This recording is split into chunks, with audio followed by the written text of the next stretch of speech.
Olá, alunos do segundo ano.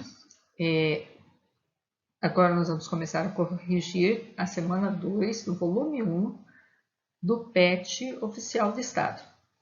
Eu agradeço àqueles que entraram em contato e falaram do erro que tinha na questão 4, que eu falo uma coisa e está escrito outra. A questão estava certa, porém, estava certo que eu falei, mas no slide apareceu errado.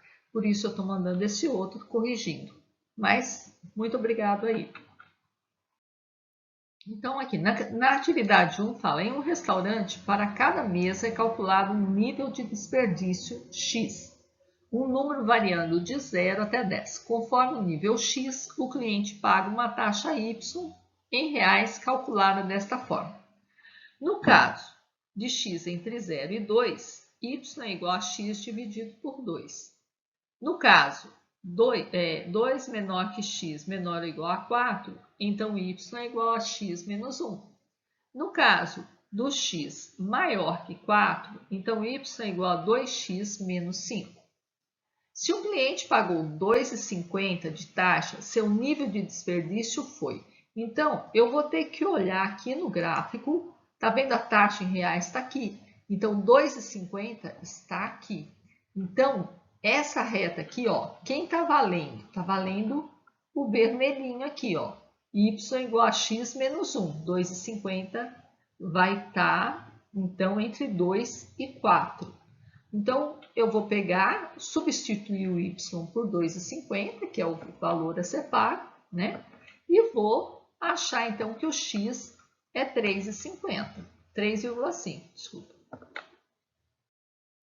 Na 2, fala aí, ó, dada a função menos 3x² mais 2x mais 1, a diferença entre os valores x e y, respectivamente, referentes ao par ordenado, x do vértice e y do vértice, dessa função é.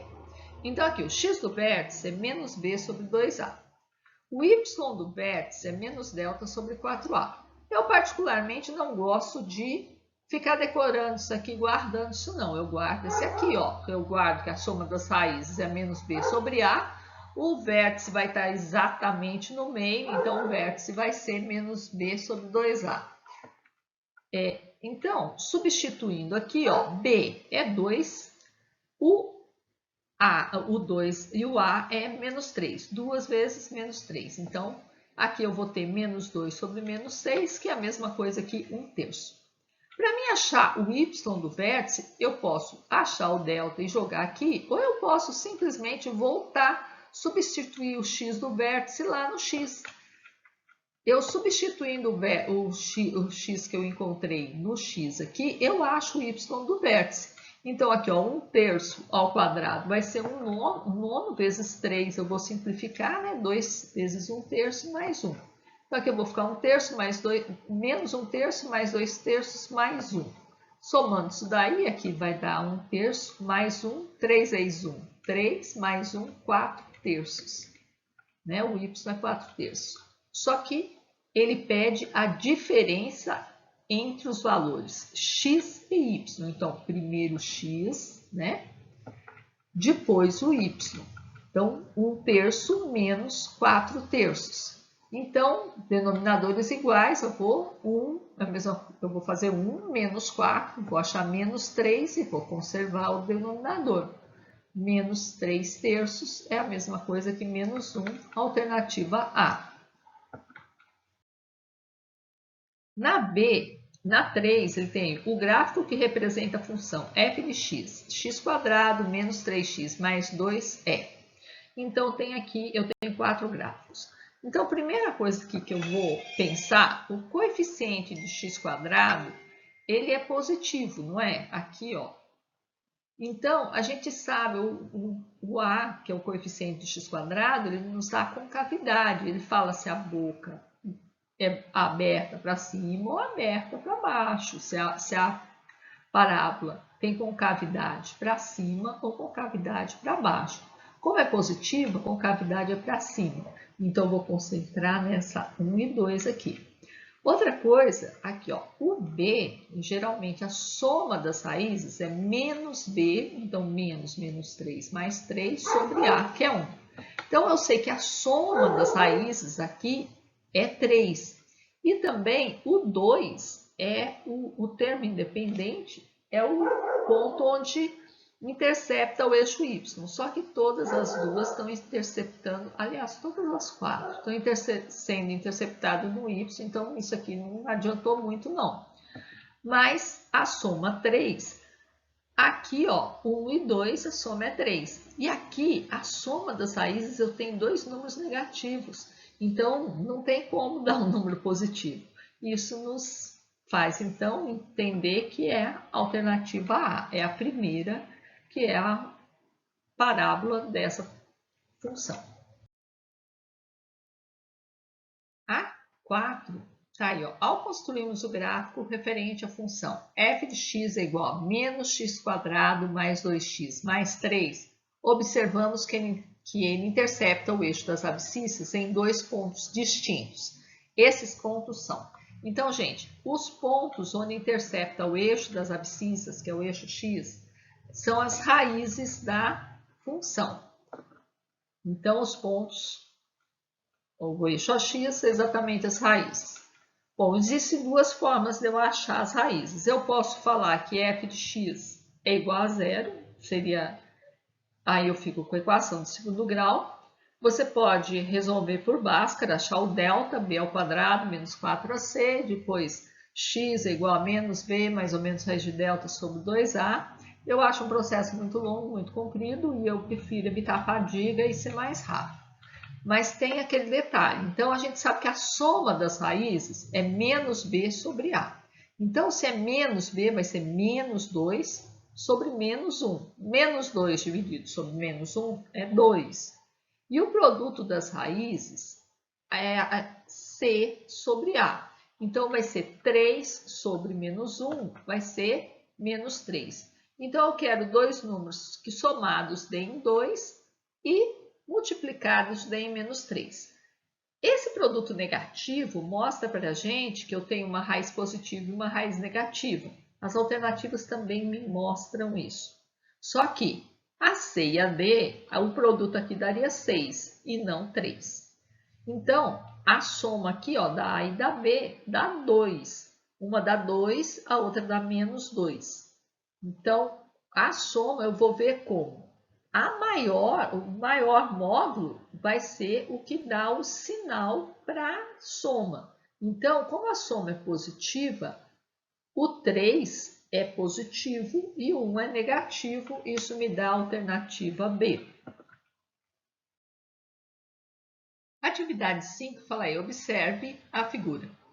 Nessa figura está representado o gráfico da função f de x é igual a b elevado a x com b maior que 0.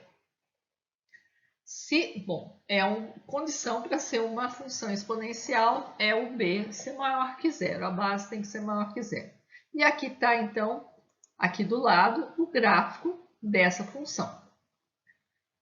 Se f de 1 mais f de menos 1 igual a 10 terços, o valor de b é... Gente, eu sei que f de x é igual a b elevado a x. Aqui, f de 1 vai ser o quê? Eu troquei o x por 1. Então, se eu trocar o x por 1 lá, eu acho o f de 1. Aqui, f de menos 1, se eu trocar o x por menos 1 lá, eu acho o f de menos 1. E aí, eu monto uma equaçãozinha. Vamos lá, então? Olha lá, vou tirar aqui, ó, f de 1 mais f de menos 1 igual a 10 terços. F de 1 vai ser b elevado a 1, f de menos 1, b elevado a menos 1. Só que b elevado a menos 1, quando eu tenho um expoente negativo, é a mesma coisa que eu inverter o número e inverter o sinal do expoente. Então, isso é a mesma coisa que b mais 1 sobre b igual a 10 terços. Eu tirando o mínimo múltiplo aqui, ó, b vai multiplicar o b para poder ficar debaixo aqui, ficar tudo b, né? Então, vai ficar b ao quadrado mais 1 sobre b igual a 10 terços. Podia ter tirado o mínimo múltiplo 3b também. Foi bobeira minha aqui, mas tá valendo. Aí você cortava. Quem fez vai dar o mesmo tanto. O 3 passa multiplicando, e ele multiplica tudo que está do lado de lá. Então, vai ficar 3b ao quadrado mais 1 E o b multiplica o 10. Então, 3b ao quadrado mais 3 igual a 10b. Esse 10 passa para o lado de cá, trocando sinal. Ele está somando aqui, ele passa subtraindo para igualar a zero. E agora a gente vai resolver, então, a equação do jeito que vocês gostam. Com delta, com Bhaskara, tudo bonitinho. Delta é igual a b ao quadrado, então vai ser menos 10 ao quadrado, menos 4 vezes o a é 3 e o c também é 3. Então, 4 vezes 3 vezes 3. Então, o delta a gente acha aí que é 100 menos 36, que é 64. Vamos lá. X é igual a menos b mais ou menos raiz de delta sobre 2a. Então, vamos substituir. O b é menos 10, a raiz é de 64, 2 vezes 3. Esse menos aqui, gente, ele troca o sinal de todo mundo aqui. Só que aqui é mais ou menos, o menos vai virar mais, o mais vai virar menos, fica do mesmo jeito. Então, menos com menos aqui, eu tenho, isso aqui vai ficar 10 e raiz de 64 é 8. 10 mais ou menos 8 sobre 6. Então, aí eu vou ter, a primeira raiz vai ser 10 mais 8, 18, dividido por 6, 3. A segunda raiz eu vou fazer com o menos. 10 menos 8, 2. Dividido por 6, 1/3. Eu tenho duas raízes e todas as duas estão aqui, ó. Como que eu faço para escolher qual das duas que é o b? Ele deu o gráfico. E o que acontece? O gráfico aqui, ó, ele tá, à medida que está aumentando o x, o y está diminuindo. Então, é um gráfico decrescente. O gráfico decrescente, se fosse o gráfico decrescente, quer dizer que a base ela é menor que 1. Então, essa base está entre 0 e 1. Se fosse maior que 1, o gráfico faria isso aqui, gente. Ele seria uma função crescente. Então, por isso que a alternativa aí é a letra D. E agora a última. De acordo com a função f de x igual a 5x menos 7, responda. Qual é o gráfico que a representa? Bom, gente, eu achei vaga essa pergunta. Então, podia ser, eu tenho uma curva exponencial, eu tenho uma parábola, eu tenho uma reta. Podia ser um tipo de linha, né? Se fosse o tipo de linha é reta. Mas se ele estiver querendo gráfico, vamos colocar aí eixo y, eixo x. Vou colocar uma malha quadriculada aqui para ficar mais fácil. Eu esqueci já os pontinhos vermelhos aí, mas eles vai colocar agora mesmo. Então, olha lá, o termo independente é 7, então a linha intercepta o eixo y no ponto menos 7. Se eu fizer o x igual a 1, 5 vezes 1, 5 menos 7 menos 2. Então, quando o x é 1, o y é menos 2. Eu tenho esse outro ponto. Se eu fizer o x igual a 2, 2 vezes 5, 10. 10 menos 7, 3. Então, quando o x é 2, o y é 3. Aí eu tenho 3 pontos. 2 pontos já seria o suficiente, né? Porque 2 pontos determinam uma reta, mas a gente achou 3. Tá aí o gráfico. Se é o gráfico, tá aí. Ou se ele queria que tipo de gráfico, tá aí também. Qual é o coeficiente angular? Coeficiente angular é o que determina a tangente desse ângulo que a reta forma aqui com o eixo das abscissas. Então, o coeficiente angular é o que multiplica o x. No caso, é o 5. O coeficiente linear é o termo independente. É aquele onde intercepta o eixo y. Então, no caso aqui, é menos 7. Qual é o nome dado? Nome dado para quê? O coeficiente linear, termo independente. Ou para a função afim. Ela é crescente ou decrescente? Ela é crescente, porque enquanto aumenta o x, o y também aumenta. E a gente identifica isso sem fazer a reta pelo coeficiente angular, pelo coeficiente do x positivo. Qual é a raiz? Eu vou fazer 5x menos 7 igual a 0. Vou achar que a raiz é 7/5. Então é isso, gente. Essa foi a correção. E semana que vem a gente está com a correção da semana 2 do PET complementar. Até lá!